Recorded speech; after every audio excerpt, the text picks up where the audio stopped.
اقبال کے دو اہم اشعار ملاحظہ فرمائیں۔ پہلا شعر یہ ہے، اٹھ کے خورشید کا سامان سفر تازہ کریں، نفس سوختہ شام و سحر تازہ کریں۔ پہلے مشکل الفاظ کے معنی سن لیجئے۔ خورشید کا مطلب سورج، سوختہ جلا ہوا، نفس سوختہ جلی ہوئی سانسیں، سامان سفر تازہ کریں، سفر کی تیاری کریں۔ اقبال کہتے ہیں، اے ملت اسلامیہ کے فرزندوں، اٹھو اور خورشید تک پہنچنے کی تیاری کرو۔ تمہاری منزل ستاروں سے بھی بلند ہے۔ دنیا ہی میں تھک ہار کر نہ بیٹھ جاؤ، بلندیوں کے سفر کے لیے تیار ہو جاؤ۔ اس کا مطلب یہ ہے کہ مسلمان قوم اس دور میں تھکی تھکی معلوم ہوتی ہے، جیسے اس کی سانس پھولی ہوئی ہو یا نا امیدی سے جل گئی ہو۔ اب اسے تازہ دم ہو کر جدوجہد کے لیے نکلنا چاہیے۔ غلام رسول مہر کے مطابق اقبال زندگی کے نئے آفتاب کی نمود کا پیغام دے رہے ہیں تاکہ اس دنیا کے شام و سحر کی بے کیفی ختم ہو اور ان میں تازگی و شادابی کی نئی شان جلوہ گر ہو جائے۔ یہ شعر بال جبریل کے سر ورد پر درج ہے، غالباً اس لیے کہ جو لوگ کلام اقبال کو پڑھنے جا رہے ہیں وہ ذہن میں رکھیں کہ اس کے نتیجے میں پھر انہیں عملی جد و جہد کے لیے بھی آمادہ ہونا ہے۔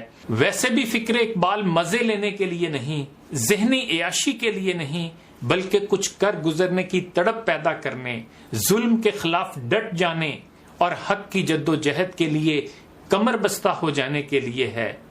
اور دوسرا شعر بھی سن لیجئے، پھول کی پتی سے کٹ سکتا ہے ہیرے کا جگر، مرد ناداں پر کلام نرم و نازک بے اثر۔ جیسا کہ اقبال نے خود لکھا ہے، یہ شعر برتری ہری کے ایک شلوک سے ماخوذ ہے۔ برتری ہری پہلی صدی قبل مسیح میں سنسکرت کا مشہور شاعر تھا۔ ویکیپیڈیا کے مطابق برتری ہری قدیم ہندوستان کا سنسکرت کا عظیم فلسفی، ماہر لسانیات، شاعر اور نجومی تھا۔ برتری ہری کا تعلق شاہی خاندان سے تھا جس کا دارالحکومت اجین تھا۔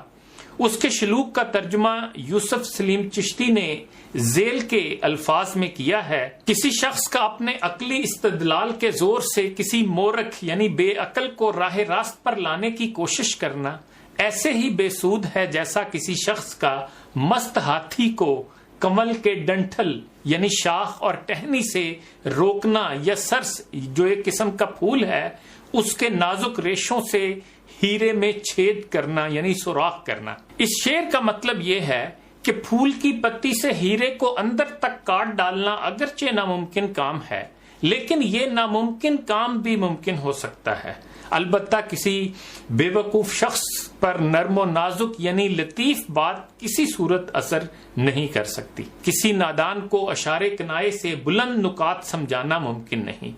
گویا اقبال یہ کہہ رہے ہیں کہ اگرچہ میری شاعری کلام نرم و نازک پر مشتمل ہے، لیکن بے سمجھ لوگ اس سے مستفید نہیں ہو سکتے۔ آج کل سوشل میڈیا پر ایکٹیو سیاسی جماعتوں کے اکثر کارکنوں پر بھی اس شعر کا اطلاق ہوتا ہے۔ ان سے دلیل سے بھی بات کریں تو آگے سے جس زبان میں جواب ملتا ہے الامان الحفیظ۔